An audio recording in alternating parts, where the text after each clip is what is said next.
Българинът е склонен да развърже кесията си, когато става въпрос за образованието на децата му. Една от най-търсените дестинации за игри и изучаване на чужд език е Великобритания.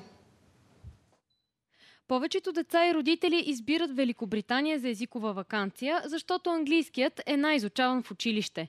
В последните години обаче се наблюдава нова тенденция. Все по-търсени стават Съединените щати. Те също предлагат курсове по английски език, но емоцията е различна. Желанието да се прелети през океана така е подчертано, т.е. моите хора избират и Америка, тъй като имаме една много хубава програма. Георги Илиев има дъщеря на 16 години. Това лято ще я изпрати за 3 седмици в САЩ и Канада.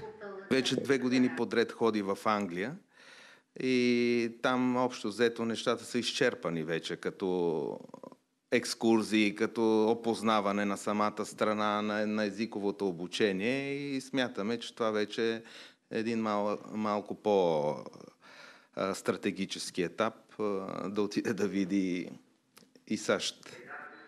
Тази езикова ваканция ще струва на Георги над $2300.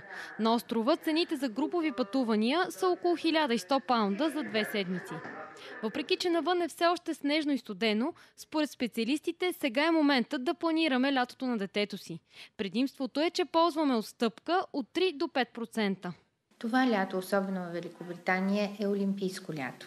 Така че колкото по-рано ти си запазиш мястото, колкото по-рано запазиш самолетния билет, толкова по-е гарантирано, че стойността няма да е така оскъпена. За Тодор Чевийски лятното училище е стъпка към кандидатстване в чужбина. Той иска до година дъщеря му да продължи средното си образование в Англия. Българина основно мисли, че трябва да осигури едно жилище за детето.